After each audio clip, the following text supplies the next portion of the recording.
In the last chapter, we discussed all the basics of Yojimbo, so if you have no idea what I'm talking about and you haven't seen Yojimbo, you might want to go back and take a look at that first.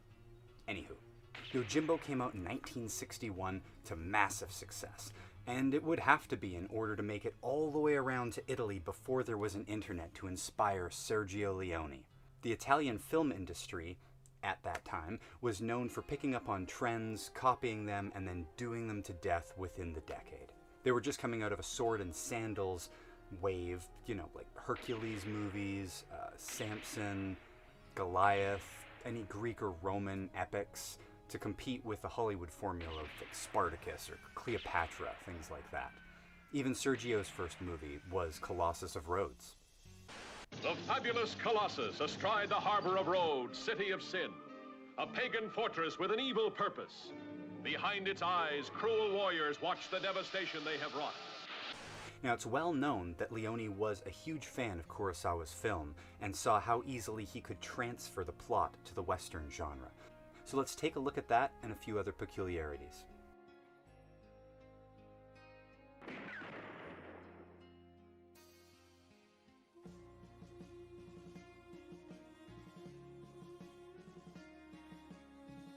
Now keep in mind, we think of spaghetti westerns today as these amazing movies, but at the time, they didn't really exist yet, so people were less than enthusiastic. Come on now, you ever seen an Italian western? Huh? They're awful. It's a fucking farce. Yeah, how many you seen? One? Two? I've seen enough, all right? Nobody likes spaghetti westerns. Still, Sergio made A Fistful of Dollars in 1964 with Clint Eastwood, who, like DiCaprio, had just been coming off of a TV western and looking to get into feature films. And this is the moment that starts the entire spaghetti western genre all in one film. Hello? Saludos. And Sergio Leone owns 4 spots on everyone's top 10 spaghetti western list, and in many cases, just top 10 westerns in general. They're just that good. Fistful of Dollars in 1964, For a Few Dollars More in 1965, The Good, the Bad, and the Ugly in 1966, and Once Upon a Time in the West in 1968. Now, I would add My Name is Nobody from 1973, which was ghost-directed by Leone, and in my opinion, just as powerful. I would add that to my list, which would put Leone at 5 movies on my personal top 10 westerns of all time. So one director getting 5 spots on a top 10 list for an entire genre when the guy only ever directed 8 movies in total, that's pretty crazy. You guys are crazy, man. Y'all are all woohoo and shit. So, what else we got so far? Well, between 1960 and 1978, Italy produced over 600 westerns. For over a decade, it was the backbone of their film industry, and people were making dollars by the fistful. Kurosawa actually sued Leone for not securing the rights to the story. But that's a little strange because Kurosawa himself, as we'll discuss in Chapter 3, took a lot of inspiration from a novel that he didn't have the rights to, and a movie, The Glass Key, which we discussed a little bit in Chapter 1. Still, Leone made his movie a pretty blatant copy, beat for beat, and let's face it, it's not really cool to not give credit where it's due. I don't mean cool, but it's interesting. But it is fair to say that Leone just got better, and his films got bigger and more nuanced and more complicated. So it isn't as though Leone really needed to lean on the Yojimbo plot. But it's worth noting that all of the main plot points are here. The stranger, the town, the 2 gangs, the girl, the beating by the end. The formula or structure of Yojimbo is here in every beat. You are well informed. Man's life in these parts often depends on a mere scrap of information. Well, let's see if we can find a few more scraps then, because there are plenty of other cool movies in the genre, or at least a couple that lean into the Yojimbo framework pretty hard. Are you ready for a brief tour of 2 other corners of the Spaghetti West? We'll go along with it, but don't touch anything. You mustn't eat. You mustn't drink. You just keep your eyes open and keep your wits about you. Now, I suppose you could make the argument that most spaghetti western movies are derived from Yojimbo like grandchildren, since they were all born out of Leone's dollar films, to some degree, which of course was inspired directly from Kurosawa's Yojimbo. You've got your nameless strangers, your hyper-violence and over-stylization, and part of their allure was that while they were certainly grittier than the Hollywood Western, everything was also slightly off, right? Like the landscape wasn't quite right, the American West, and the buildings weren't like any that you'd ever seen in a John Ford Western. The dubbing made the dialogue feel off, and I think that actually helped and folded right in with the graphic novel world of Yojimbo, now just spread over onto Westerns. Another master of cinema in Italy, another Sergio for that matter, Sergio Corbucci, makes his own entry in the spaghetti Western genre that also makes most people's top 10 lists. Django in 1968, starring Franco Nero. The visual element in Django that makes it stand out from most other Westerns is this incredible mud.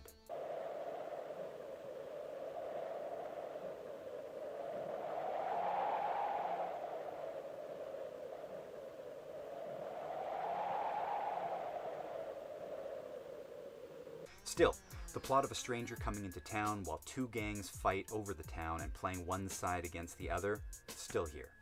Yeah, I get the idea. Yeah. Of course, just like Clint and Sanjuro in Yojimbo, he's not technically the man with no name. My name is Django.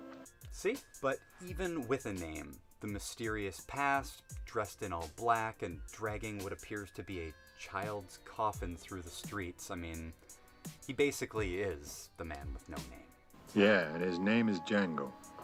Yeah, I know, but that's not really my point. Everybody knows his name is Django. It's on the poster. Tarantino even brings back Franco Nero for a small role in Django Unchained. The D is silent. I know.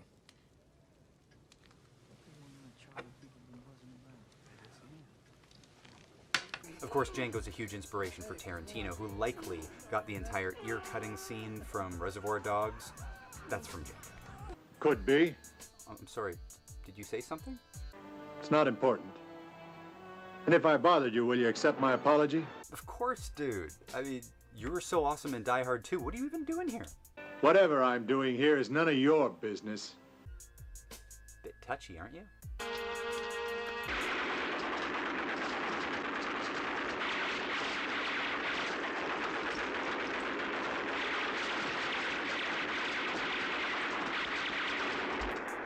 Django is a brilliant movie, and it has its own pseudo-sequels. None of them really connect much to the first. Nero comes back once or twice, but it's just not the same. They may be less brilliant in most cases, or even really legitimate, but there are many, many more of them. Like dozens of movies in Italy would have the name Django attached to the title, regardless of quality or story or anything. When Django opened in Germany, it was so successful that most of my movies for 10 years, they called them Django. So which ones are worth watching? I guess that just depends on whether you're a fan of Spaghetti West or if you're just cruising through and wanting some highlights of what the genre has to offer. If you're the former, then you'll probably just want to see all of them anyway. But for highlights, I mean, I guess one of the more popular Djangos would be Django Kill. If you live, shoot. So maybe try and stick to the one starring Anthony Stephan. He does about a half dozen of the better ones.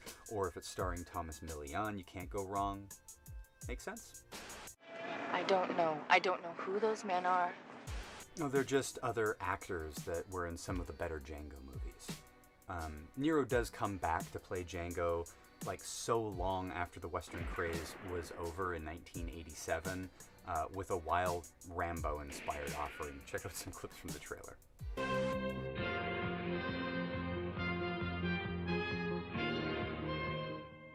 Please, sir, no more debts today.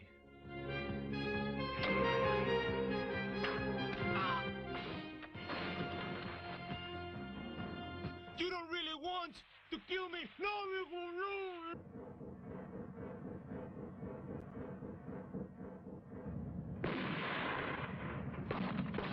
Your father. Who's your father? Django. Now, the same year, in 1967, that Django came out, another American actor, Tony Anthony, followed the Eastwood formula so closely, actually, that he plays the Clint Eastwood Man with No Name in another Yojimbo-inspired plot, only he's called The Stranger. And it starts with a poncho entering an eerie town and a dead Mexican guy instead of a dog with a hand to create that mood.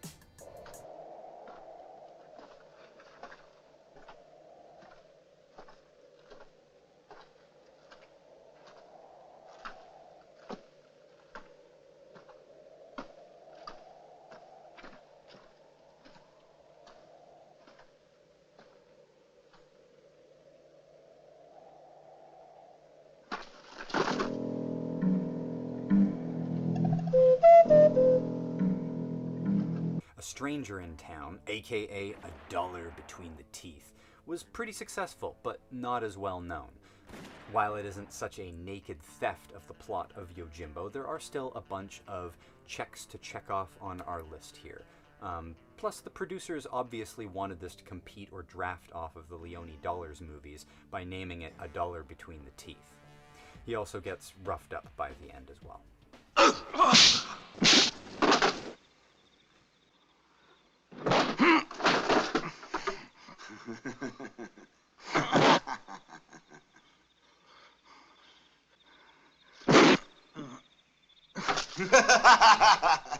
And of the three sequels, The Stranger returns in 1967, The Silent Stranger in 1968, and Get Mean in 1975. The Silent Stranger is actually unique for being possibly the first Eastern Western of subgenre movies. It's a genre where basically Asian stars or kung fu action crosses over with a Western. Think of like Shanghai Noon.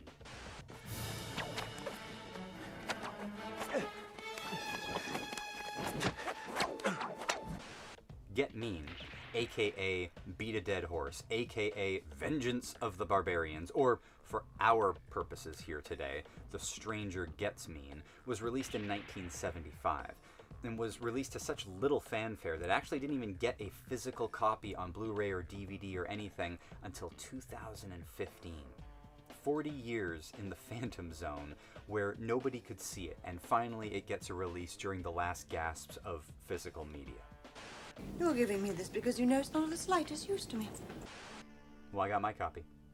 You might also want to check out Blind Man from 1971, also starring Tony Anthony. This is like his spaghetti western take on Zatoichi the Blind Swordsman, which we discussed in the first chapter, and is yet another thread between the spaghetti western and samurai movie genres. We don't have much time, do we? Well, I do have one more movie that I want to discuss. Why, is this getting boring for you? Trouble is, my horse out there is even more tired than I am. Well, that sounds like a bunch of horse. Okay, well, I'll just say that the Stranger movies are not the height of what the genre can accomplish, but they have their moments. Now, the last movie that I wanted to discuss in this chapter and mention is Sukiyaki Western Django from 2007, directed by Takashi Miike, who, in his own right, in my opinion, has also made one of the very best samurai films of all time with 13 Assassins. But he's also an incredibly prolific director with dozens of films under his belt, like Audition, The Yokai War, Terraformars, Dead or Alive, and Yakuza Apocalypse, just to name a few. So this wasn't on my list, and then it was, and then I didn't think it should be, right? But no. I mean, yeah. No! Hey! Cut it out. Don't do that Bugs Bunny stuff with me. Yeah, okay. Look, at first I didn't even consider it. I mean, I thought it was a Django movie, but then I find out, like, well, actually, if you look at it, Django really kind of does use the same basic plot as Yojimbo. Okay, so now it's in the mix, right? It's a Yojimbo. The opening scene shows us two gangs and the stranger all dead on.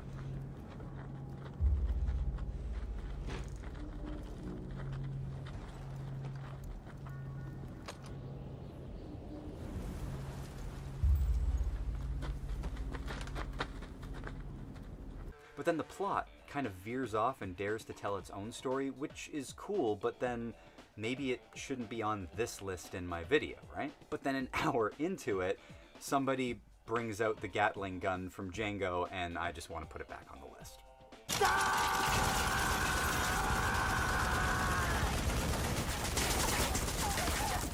I ended up deciding it's worth a couple minutes of discussing at least. I mean, it's my show, my choice, right?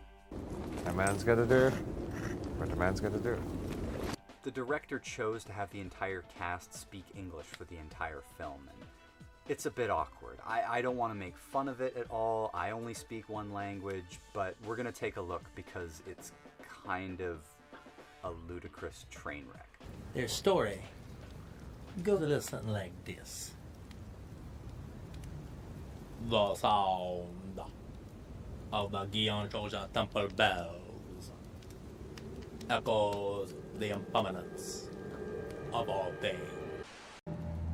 The proud do not endure like a passing dream on the night in spring. Right? I mean, Miike had an almost entirely Japanese cast speak English for the entire film, but set the movie in the Old West with cowboy hats and boots and pistols. But then he also does sort of a retelling of some Japanese history with the Genpei War, which was sort of a big civil war, essentially, that gave rise to the feudal era of Japan that we're most familiar with samurai and ninjas and all that kind of stuff. Miike delves into some of that history, but frames it as a Western for some reason. Takashi also makes an interesting choice by spreading the homage of influence to numerous sources. So it's not just Yojimbo and Django and Sergio Leone's dollar films that inspire Sukiyaki Western Django, or Django even, or the Genpei Wars. It's also the War of the Roses, not the Danny DeVito 1980s directed classic, but the English Civil War of the 15th century. I mean, combining all of these influences together into one Eastern Western might just be the height of lunacy, or a surreal dreamscape that just doesn't seem to quite work. But then somebody comes in and tells you to just pretend you're watching a live-action Afro Samurai, which would just be out 1 year later, and it clicks a little bit better, even if the final product's still a bit of a head-scratcher.